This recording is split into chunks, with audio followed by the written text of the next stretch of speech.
Friends, ఈ రోజు నేను మీకు నార్మల్ మోడల్ బ్లౌజ్ కటింగ్ చూపించబోతున్నాను. ఇప్పుడు వీడియోలో చూపించిన విధంగా మడతలు మన వైపుకు ఉండేలాగా ఫోల్డ్ చేసుకొని సైజ్ బ్లౌజ్ ప్రకారంగా మార్క్ చేసుకోవాలి. ఈ మార్కింగ్ మీద షేప్ బెల్ట్స్ ని కట్ చేసుకోవాలి. అలాగే ఫ్రంట్ నెక్ కట్ చేయాలి. తర్వాత ఆర్మ్ హోల్ కట్ చేసుకోవాలి.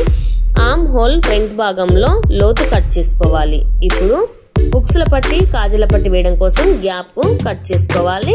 డాట్స్ కోసం చిన్న టక్స్లు పెట్టుకోవాలి. పైన షోల్డర్స్ జాయింట్ కట్ చేయాలి. ఇప్పుడు బ్యాక్ పార్ట్ లో బ్యాక్ డాట్స్ కోసం చిన్న మార్క్ పెట్టుకొని బ్యాక్ నెక్ కోసం ఇలా ఈ విధంగా వీడియోలో చూపించిన విధంగా మార్క్ చేసుకొని సైజ్ బ్లౌజ్ ప్రకారంగా బ్యాక్ నెక్ మార్క్ చేసుకొని ఆ మార్కింగ్ మీద కట్ చేసుకోవాలి.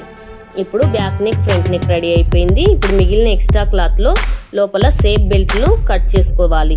ఇప్పుడు మిగిలిన సగం పీస్ లో నుంచి హ్యాండ్స్ కి నేను మార్క్ చేస్తున్నాను. ఇప్పుడు హ్యాండ్స్ కోసం కింది వైపున మలవడం కోసం 1 ఇంచ్ మార్క్ చేసుకున్నాను. Total hands length 10 inches mark చేసుకొని 3 ఇంచెస్ కర్వ్ కోసం తీసేసి నేను ఇప్పుడు 1 ఇంచ్ మలవడానికి దగ్గర టక్స్లు పెట్టుకొని ఫ్రంట్ లోతు కట్ చేసుకున్నాను. ఇప్పుడు చూసారు కదా ఫ్రెండ్స్, ఒకేసారి 4 బ్లౌజులు కట్ చేశాను.